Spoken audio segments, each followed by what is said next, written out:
Good evening to all. मैं संगीता पांचाल, सहायक आचार्य भूगोल विभाग, गवर्नमेंट कॉलेज व्यावर। जिस टॉपिक को मैं आज डिस्कस करने जा रही हूँ वह है अर्थ इंटीरियर, अर्थात पृथ्वी की आंतरिक संरचना। जैसा कि पृथ्वी पर अनेक तरह के भू आकार पाए जाते हैं। प्रथम श्रेणी के भू आकार, द्वितीय श्रेणी के भू आकार, तृतीय श्रेणी के भू आकार, अर्थात हम अगर सामान्य शब्दों में कहें तो महाद्वीप महासागर से लेकर के पर्वत, पठार, मैदान तथा जो अनाच्छादन के विभिन्न कारक हैं उनके द्वारा निर्मित विभिन्न तरह की स्थलाकृतियां धरातल पर देखने को मिलती हैं। ये सभी स्थलाकृतियां के पीछे जो प्रमुख कारण है वह है पृथ्वी की आंतरिक संरचना, अर्थात जो एक्सोजेनेटिक और एंडोजेनेटिक फोर्सेज हैं, जिसे हम अर्थ मूवमेंट के नाम से भी जानते हैं। ये इन सब का प्रमुख कारण अर्थ इंटीरियर है। हम कह सकते हैं कि earth movement is the result of earth interior. इस तरह से पता चलता है कि अर्थ का जो पृथ्वी की आंतरिक संरचना है उसकी कितनी महत्वपूर्ण भूमिका है। पृथ्वी की आंतरिक संरचना कैसी है, यह प्रश्न आज तक बना हुआ है। यह एक रहस्य की तरह है, क्योंकि जो भी प्रमाण इसके संबंध में दिए गए हैं वो पूर्णतः वैज्ञानिक नहीं है। वैज्ञानिकों ने जिन जिन प्रमाणों के आधार पर जो पृथ्वी की संरचना के बताई हैं वो प्रमाण 3 तरह के हैं: प्राकृतिक स्रोत, अप्राकृतिक स्रोत और पृथ्वी की उत्पत्ति से संबंधित विभिन्न तरह के सिद्धांत। सबसे पहले हम डिस्कस करेंगे पृथ्वी की जो उत्पत्ति है उससे संबंधित जो सिद्धांत दिए गए हैं, जिसमें कि 3 प्रमुख हैं। जैसे चैम्बरलिन का ग्रहाणु परिकल्पना है। ग्रहाणु परिकल्पना के अनुसार पृथ्वी की जो उत्पत्ति है वो छोटे छोटे ग्रहाणुओं से मिलकर के हुई है, अतः यह इससे एक अनुमान लगा सकते हैं कि पृथ्वी की जो आंतरिक संरचना है वह ठोस है। दूसरा है जेम्स जीन्स की ज्वारीय परिकल्पना। ज्वारीय परिकल्पना चूंकि सूर्य से निःसृत पदार्थ जो ज्वार के रूप में निकला उससे पृथ्वी की उत्पत्ति मानी गई है। इस आधार पर पृथ्वी की जो आंतरिक संरचना है उसको तरल माना जा सकता है। अन्य जो सिद्धांत है वह लाप्लास का निहारिका परिकल्पना है। इस परिकल्पना के आधार पर जो पृथ्वी की संरचना है वो गैसीय मानी गई है। ये तो है जो पृथ्वी की उत्पत्ति से संबंधित विविध परिकल्पनाएं हैं जो अपने अपने तरह से पृथ्वी की संरचना को बताती हैं। दूसरा प्रमुख स्रोत है प्राकृतिक स्रोत। प्राकृतिक स्रोत में आते हैं ज्वालामुखी और भूकंपीय साक्ष्य, और अप्राकृतिक सोर्स में आते हैं तापमान, घनत्व, दबाव। तापमान, घनत्व, दबाव ये तीनों ही आपस में एक दूसरे से रिलेटेड हैं। कैसे? जैसे घनत्व की बात करें हम तो जैसे जैसे हम धरातल के से भूगर्भ की तरफ जाते हैं तो घनत्व में वृद्धि होती जाती है। ऊपरी चट्टानों का दबाव निचली चट्टानों पर पड़ने के कारण निचली चट्टानों का घनत्व अधिक है।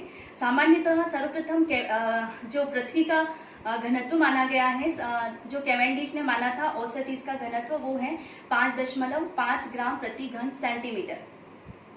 ये पृथ्वी का औसत घनत्व है। लेकिन अगर हम आंतरिक भाग की बात करें तो ये 11 से लेकर के 13 के बीच का माना गया है, अर्थात ऊपरी जो परत है उसका घनत्व मात्र 2.5 से 3 है और जो आंतरिक परत है उसका है 11 से लेकर 13। इससे यह विदित होता है कि आंतरिक भाग बहुत ही अधिक घनत्व वाला है। इससे यह प्रतीत होता है कि पृथ्वी की आंतरिक संरचना ठोस हो सकती है। दूसरा है दबाव। चूंकि ऊपरी चट्टानों का दबाव निचली चट्टानों पर पड़ता है अतः दबाव भी यही दर्शाता है कि पृथ्वी का आंतरिक भाग ठोस है। लेकिन तीसरा जो है तापमान, जैसे कि हम सामान्यतः 100 किलोमीटर की गहराई पर प्रति 32 मीटर की गहराई पर 1 डिग्री सेंटीग्रेड में तापमान में वृद्धि होती है।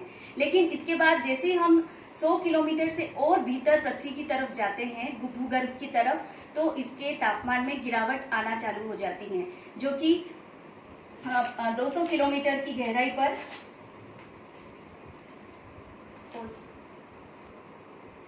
हम डिस्कस कर रहे थे तापमान पे, तो थोड़ा मिस्टेक हो गया था। प्रति 8 किलोमीटर की गहराई पर प्रति 32 मीटर की गहराई पर 1 डिग्री सेंटीग्रेड में वृद्धि होती है। लेकिन इसके बाद धीरे धीरे तापमान में जैसे जैसे हम गहराई की तरफ बढ़ते जाते हैं तापमान में गिरावट आना शुरू हो जाती है, जो कि 100 किलोमीटर की गहराई पर प्रति किलोमीटर 12 डिग्री सेंटीग्रेड तापमान में वृद्धि होती है। 300 किलोमीटर की गहराई पर 2 डिग्री सेल्सियस और उसके पश्चात प्रति 1 किलोमीटर पर 1 डिग्री सेल्सियस में वृद्धि होती जाती है। इससे यह विदित होता है कि तापमान, हम भूगर्भ की तरफ जा रहे हैं, तापमान में वृद्धि हो रही है, तो इससे आंतरिक भाग तरल होना चाहिए। अब है दूसरे साक्ष्य हैं प्राकृतिक साक्ष्य की बात कर ली, अब अप्राकृतिक साक्ष्य की बात कर ली। अब हम आते हैं प्राकृतिक साक्ष्य, जिसमें ज्वालामुखी और भूकंप प्रमुख हैं। जैसे कि ज्वालामुखी एक तरह के हॉट स्पॉट्स होते हैं जहां से तरल मैग्मा पदार्थ धरातल पर प्रकट होता है, लेकिन यह तरल मैग्मा भी तापमान की अधिकता को प्रकट करता है। यह इससे भी पृथ्वी की संरचना तरल मालूम पड़ती है। और जो दूसरा प्रमुख साक्ष्य है भूकंपीय साक्ष्य, जो कि सर्वाधिक वैज्ञानिक माना गया है। इस भूकंपीय साक्ष्य के आधार पर पृथ्वी की आंतरिक संरचना को ठोस माना गया है। कैसे? क्योंकि भूकंपीय साक्ष्य के आधार पर भूकंप में 3 तरह की लहरें चलती हैं, प्राथमिक, द्वितीय, तृतीय, जिसे हम PSL के नाम से जाना जाता है। चूंकि भूगर्भ की जानकारी हमें प्राथमिक और सेकेंडरी लेवल की जो तरंगे हैं उनसे ही मिलती है, क्योंकि जो धरातल है या एल तरंगे है वो केवल धरातल पर चलती हैं। जो प्राइमरी और सेकेंडरी तरंगे हैं, प्राइमरी तरंगों की तीनों ही माध्यम में चलती हैं, ठोस, द्रव, गैस। लेकिन जो सेकेंडरी वेव्स हैं वो केवल ठोस में ही चल पाती हैं, तरल में नहीं चल पाती हैं। इस आधार पर जैसे कि यहाँ डायग्राम बना रखा है कि पृथ्वी की आंतरिक संरचना कैसी हो सकती है। भूकंपीय साक्ष्य के आधार पर, भूकंपीय तरंगों के आधार पर, जिसे हम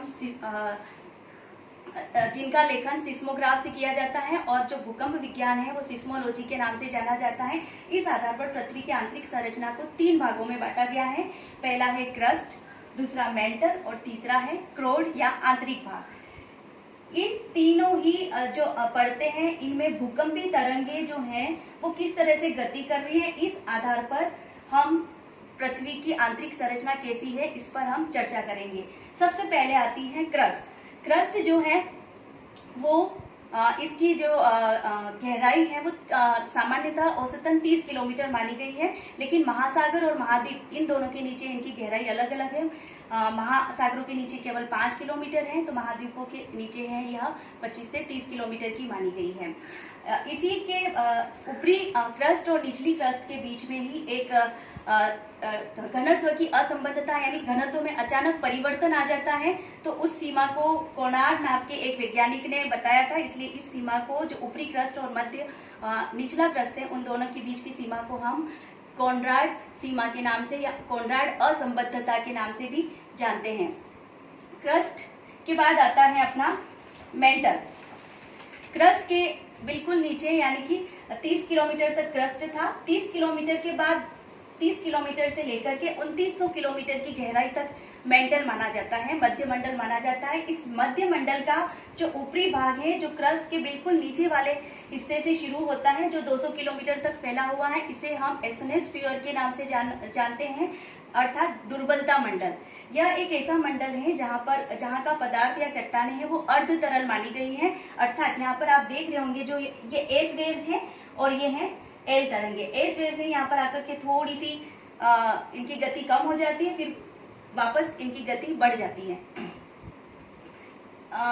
200 किलोमीटर से लेकर के 2900 किलोमीटर के तक वापस जो मेंटल है उसको 2 भागों में बांटा गया है। ऊपरी मेंटल में पुनः इसको 3 भागों में बांटा गया है। ऊपरी मेंटल जो है जिसे कि हम एस्थेनोस्फीयर के नाम से जानते हैं, जो कि 200 किलोमीटर तक है। उसके बाद अपर मेंटल और लोअर मेंटल, इस तरह से 3। लोअर मेंटल जो है वो 200 से 700 किलोमीटर है और लोअर मेंटल से लेकर के 2900 किलोमीटर तक का है। अपर मेंटल से लेकर के अपर मेंटल जो कि 700 किलोमीटर है, वहां से 2900 किलोमीटर तक लोअर मेंटल फैला हुआ है। अब इसमें वापस घनत्व से संबंधित डिसकंटिन्यूटी आ जाती है, जो कि निचली क्रस्ट और ऊपरी मेंटल के बीच, इसको मोह सीमा कहा जाता है, जहां पर अचानक ही जो तरंगे हैं, भूकंपीय तरंगे, उनकी गति में वृद्धि हो जाती है। इसी तरह से जो लोअर मेंटल है और आउटर कोर है, इसके बाद हम क्रोड की तरफ जाते हैं। 2900 के बाद 6371 किलोमीटर की गहराई तक यानी पृथ्वी के केंद्र तक क्रोड फैला हुआ है। इस क्रोड को भी 2 भागों में बांटा गया है, आउटर क्रोड और इनर क्रोड। जो लोअर मेंटल है और आउटर क्रोड है यानी कि निचला मध्य मंडल और ऊपरी क्रोड, इन दोनों के बीच की जो सीमा है, घनत्व से संबंधित जो असंबद्धता पाई जाती है, उसे गुटेनबर्ग और विचर्ड असंबद्धता के नाम से जाना जाता है। जैसे ही हम लोअर मेंटल से आउटर कोर की तरफ यानी क्रोड की तरफ बढ़ते हैं, यहाँ पर एस तरंगे जैसे यहाँ दिखाई दे रही हैं केवल लोअर मेंटल तक ही जा रही है, क्रोड तक एस तरंगे नहीं आ रही है। इसका मतलब यहाँ का पदार्थ ये तरल है, क्योंकि जो एस या जो द्वितीयक तरंग है, भूकंपी तरंग है, वो तरल में गति नहीं कर सकती। तो यहाँ पदार्थ तरल होने की वजह से केवल लोअर मेंटल तक ही सीमित रह गई है। लेकिन जो हम देख रहे हैं कि जो प्राइमरी वेव्स है इन तरल तीनों ही पदार्थों तीनों ही माध्यम से गुजरती है, अतः यह तरल से होते हुए भूगर्भ के केंद्र की तरफ बढ़ रही है। यहाँ पर अगर हम तीनों के आयतन और द्रव्यमान, क्रस्ट, मेंटल और क्रोड है, इनके आयतन और द्रव्यमान की तुलना करें तो जो क्रस्ट है उसका आयतन संपूर्ण पृथ्वी के आयतन का मात्र 0.5% ही है, और जो द्रव्यमान है वो 0.2% ही है। इसी तरह से यदि हम मेंटल की बात करें, मध्यमंडल की, तो उसका जो वॉल्यूम है वो संपूर्ण पृथ्वी के वॉल्यूम का, संपूर्ण पृथ्वी के द्रव्यमान का मात्र 83% है, और जो द्रव्यमान है वह 68%, यानी सर्वाधिक आयतन और द्रव्यमान मध्यमंडल का या मेंटल का है। और जो क्रोड का जो आयतन है, वॉल्यूम है, वह है 16% और द्रव्यमान है 32%। इस तरह से ये तीनों परतें भूकंपी साक्ष्य के आधार पर हैं, भूकंपी तरंगों के आधार पर हैं। एक स्पेस भी हुए एडवर्ड स्पेस, जिन्होंने प्राकृतिक स्रोत के आधार पर पृथ्वी को तीन परतों में बांटा है। इसे रासायनिक संगठन के आधार पर उन्होंने बांटा है, सियाल, सीमा, नीफे। पहला है सियाल, जो कि धरातल से सियाल जैसे कि नाम से ही विदित है, सिलिका और एल्यूमिनियम से बनी हुई है। यह परत बिल्कुल पृथ्वी की ऊपर की परत है, और यह हल्के पदार्थों से निर्मित होने के कारण इसका घनत्व है वह 2 से लेकर के 3 ग्राम प्रति घन सेंटीमीटर है। और दूसरी है सीमा, जो कि सिलिका और मैग्नीशियम से बनी हुई है। और तीसरी और फेरस, जो कि अत्यधिक भारी पदार्थ है, जो कि पृथ्वी का आंतरिक भाग भी है, अतः निकिल और फेरस से निर्मित होने के कारण इसका घनत्व भी बहुत अधिक है। इस तरह से 3 परतें हुई। एक और भी भूकंपीय, जो प्राचीन भूकंपीय आधार पर जो इनका पृथ्वी के आंतरिक भागों को 3 तरह की परतों में बांटा था, स्थल मंडल, पायरोस्फीयर और बेरिस्फीयर, लिथोस्फीयर, पायरोस्फीयर, बेरिस्फीयर। ये भी लगभग सियाल, सीमा, नीफे की तरह ही इनका भी विवेचन है। Okay, thank you.